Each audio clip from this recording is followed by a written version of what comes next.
Have you ever loved something so much that you just want to make it happen every day? Me neither. This is a podcast today. Podcast today, Dr. Y. I hope you're all feeling as cozy as I am looking and also feeling right now. If anything, actually, I'm a little bit too hot. You know, can it be too hot? If so, I'm a little bit too hot. But that's fine because it's an aesthetic. That's what we're going for. To be fair, though, global warming and that this winter time, I'm gonna start.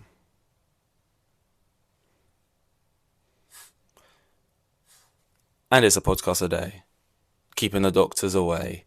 I hope you're all feeling as cozy as I'm looking and also feeling with this sort of Bernstein bear look I got going on. There's been some shit going down, mostly in the world of everyone's favourite, Formula One. I felt like I audibly heard groans when I said that. And I've already kind of spoke about this because I did a whole ep on it for the Hard Zone pod. If you don't know, Formula One pod, definitely check it out. It's definitely like one of the best pods out there. Only saying that because obviously it's mine, but it's like so sick. I'm sitting in this exact same position, doing the exact same thing, but this time only about Formula One. It's pretty good. Yeah, no, I don't know who was saying that, but that's pretty cringe. Because Lewis Hamilton, you know, well, he's gone to Ferrari. That's what I'm trying to say. And it's kind of the only thing that happened. I forgot I was even living in the months of January because they're like, no, nothing would happen. And occasionally there'd be like rumors of a player being transferred to another team, like in football. And I just wouldn't think too much about it. Players are always transferred throughout the whole year. Oh, like rumors are. And then a player would like actually go to a different club, like just a smallish player. And I'd be like, what? How's that possible? How are they transferring mid-season? And I'd go, wait, no, it's January. It's the January transfer window because it was so incredibly dull and nothing happened. Like even on other boring transfers, you usually get something on deadline day or something go through like a big club takes a chance on this person. Maybe it's because this one lines up with AFCON, it was more difficult and shit like that, but fuck all happened for anyone. So you had like Paul Merson weighing in on Formula One news because that's all they had to go off. But seismic. It's not like bottom of the barrel shit. It's Hamilton in a Ferrari. Now, as much as now I watch the sport and I know Ferrari are a bit of a sham, they're a bit of a fraudster team at the moment. I get it. The whole you get a kid, you find a kid and you tell him to draw a picture of a car. He will color it red. And all of that kind of pretentious annoyingness of it. That being said, if you do find someone off the street and you say, name me a Formula One driver, they'll probably say Lewis Hamilton. You say, name me a Formula One team, they'd probably make a couple guesses. They'd maybe say something like Lamborghini, get a few wrong, but I'm sure one of their first guesses would be Ferrari. So Hamilton and Ferrari feels like a match made in heaven. It is a sexy lineup, and I'm not talking physically, although I'm sure a lot of people will be loving that. But I mean, just like Leclerc, Hamilton, hot diggity dog. Old and the young. Although like Hamilton's still, he's not like old, like dead, like got nothing. Like I'm hoping anyway, it's not a situation like Vettel when he's going to go in and have a Vettel like season. You kind of got someone who still got life, old dog with life still, an old dog but still a dog, and that's what's important. And Leclerc young but not like rookie. Young, but I mean, how old is he? He's probably like 27. I gotta Google that now. If he's anything older than 27, I'd be shocked and I would be a little bit upset.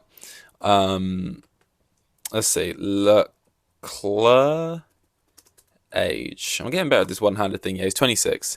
Nice. That's what we want here. And he's not turning 27 anytime soon. So he's like middle-aged, young. I mean, compared to Hamilton's basically in a retirement home. My guy's like 40, which is crazy. You can go for a while in that sport. You got like Alonso's in there right now. How old's Alonso? Alonso's well into his 40s. Well, not well. He's not like on his way to 50 yet. But he's old and he's still like one of the best drivers out there. He's 42. So yeah, you can go for a minute as long as you're like keeping up to date with them neck exercises, what that neck do. I guess you can keep going. It's kind of like going to space, I guess. It's like similar kind of training in the way you got to keep fit and like the G-force and all that type of shit. I don't know what the average age of people go to like spaces, but they all look like they're like 40-ish. So I guess as you're keeping, as long as you're keeping, I'm doing the thing where I pick myself a lot. As long as you're keeping those hyper specific muscles in motion, you're like decent. But yeah, no, Hamilton in a Ferrari is like, and it's the lineup as well. It's Hamilton and Leclerc in the red. Like I like Ferrari to an extent anyway because Leclerc's there. Now it like actually makes me have a real like I like Ferrari now. Like that's like a cool team. Um, Sainz and Leclerc's like all right. And I've always liked Sainz. I've been there when he's underrated, and I was singing his praises. But Hamilton and Leclerc, that's something different. I'm not one of these people. Like some people saw like Hamilton leave him for Ferrari, and was like, no, posting memes like of them crying and stuff. Because I never actually think about this, but there's people who like watch Formula One and treat each team as if it's like a football team they support. Like you support Chelsea and your favorite player leaves the club, and it's like a whole, you're sad because you support the team. Whereas in Formula One, I just never really get that. And I've only been watching it for a few years, but like the teams I like, I decided I like these teams because the drivers I like are currently in those teams. You know what I mean? And I feel like McLaren is the team I kind of like the most, and I feel like that's the team at most like it could have different drivers in it and still kind of like them. But I don't like if Lando went to like Mercedes, I wouldn't be like, I would kind of just want Mercedes to do well now because Lando's a same with Ricardo going to Red Bull. I'd want Red Bull. Well, Red Bull don't need me wishing them well, but like I want Ricardo to do well. He goes. I want Lando, Albon, Hamilton, Leclerc. I want these drivers to do well. So it's crazy to me. Like, are they? Or maybe I'm misreading it. I don't know if they're screaming no because they love Mercedes and they're like they're Mercedes fans, or if they think it's a bad move and that's why they're screaming no.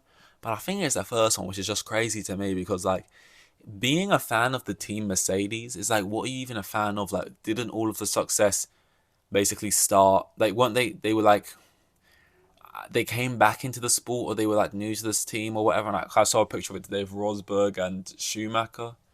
So I feel isn't the team, let me just make up some numbers, isn't the team like 9 years old and Hamilton was a part of 8 years of that base or the team as we know it now. So it's like I don't, if you like love the team Mercedes, what do you just love Hamilton, like, and Hamilton's leaving, so just follow Hamilton. Like, I don't know. My relationship with Formula One is not the same as with football in the sense that you really care about the teams or the team principles. It kind of seems just driver focused. You kind of pick a couple, you pick one or two. You have people that you back, people you don't back, and it's as simple as that. But that's a bigger move. Not till 2025, so not the season we're about to go into with the next one, but still, it's just gonna as well make everything more interesting in terms of the dynamic this season with like the races and the battles. And I wonder if George and Hamilton are just gonna basically kill each other this season, just go crazy. Um, Outside of it though, I mean, actually it is good because we know, even though I try and act like this won't happen, and when I do my predictions, I am going to not predict Red Bull to win just out of some kind of manifestation.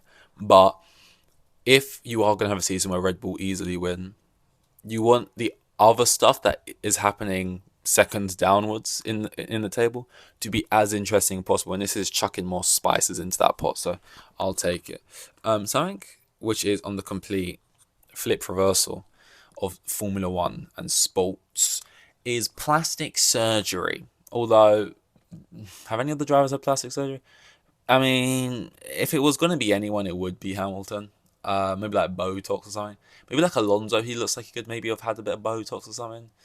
Anyone else in this? Maybe like I don't think Ricardo would.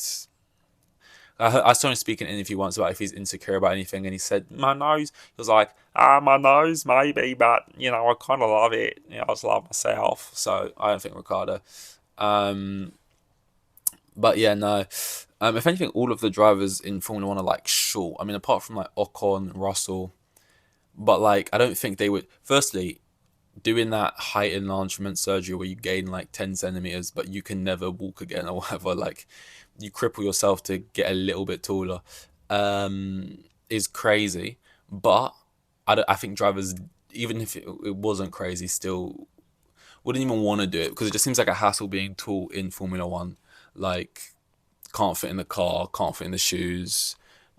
You just look doofusy because you can't really put on muscle. You just have to. I'm basically describing myself. You just have to be tall and lanky because if you're like too heavy, you're affecting your performance. So if anything, if you're tall, you have to be like, the taller you are, the more likely you have to be underweight because,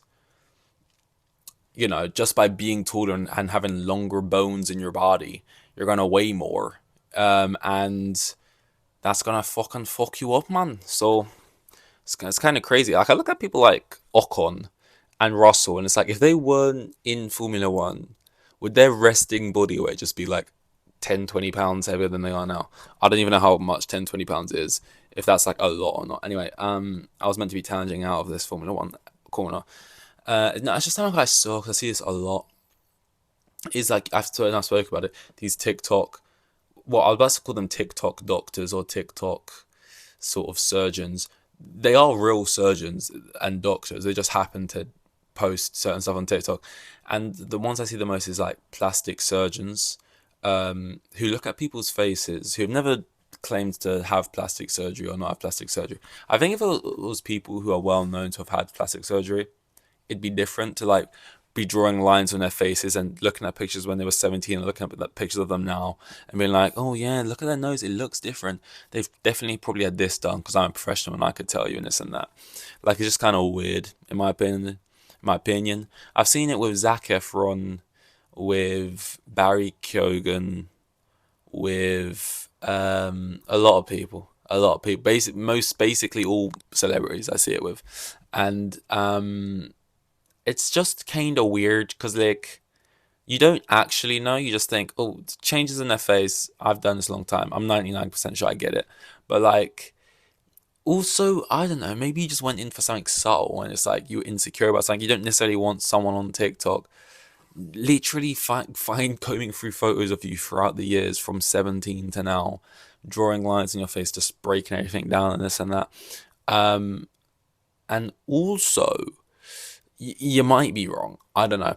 But the thing I saw, which I was waiting for when this would happen, Erin Moriarty, which is a crazy name. That sounds like a fictional name written by J.K. Rowling or something, but that's a real person. She plays Starlight in The Boys, and people was posting pictures. I saw like those plastic surgeon TikTokers posting like, this is the work she's had done and all this breakdown stuff, and posting like a picture from her, like from season 1, and a picture of like her latest Instagram photo. And people are like, oh my god, it's crazy what mental health and how people can ruin their faces and stuff. And she was like, that ain't true. I never had plastic surgery. I'm deleting social media because you guys are goddamn toxic. You're making me feel awful. Now, there's a good chance you could have it and just be still awkward about it and not want to admit that. So you clearly had it, whether you're lying. But regardless, why even mention? It's like if you see someone, it's like seeing Chadwick Boseman. Like, you see him, you see some photos of him on a red carpet, and he looks gaunt and like a lot skinnier. And then you're a doctor, and you're like, I suspect he has this illness or condition, or he has this or whatever. I don't know. I can't remember where he actually died from, right? And regardless of being right, just don't diagnose or whatever people from pictures if you don't know, regardless of if you ended up being right or wrong about it. It's just weird. You don't need to do it. Just mind your own business type thing unless they like, it's just. And I don't know, when I say stuff like this, I feel like, damn, I'm getting old, man. This is the type of shit I wouldn't care about. I like what. Like, I'm half of me, I'm like, I'm kind of proud of myself. This is like a good take, kind of. This is like good morals, good on you. Which also means, oh, you're getting old. Why do you even have an opinion on it? Oh, you used to be so carefree. What happened? I get out of bed in the morning and my bones snap. And I'm not sure if that's just because I'm incredibly weak or if I'm getting older. It might be a mixture of both. I literally bought like resistance bands the other week just so I can like stretch every morning effectively. Which, most people, below the ages of 40 are only stretching every day if they're playing sports 20 minutes after. I'm just doing it for the day, which is responsible when that's the problem. But yeah, no, that is all. I'm actually dying in this sort of jumper and I feel like I'm going to melt, so end it there. I didn't even say what we're on. I think it's 330. Wow. It might be, or 329, but I think 330. So on to 331.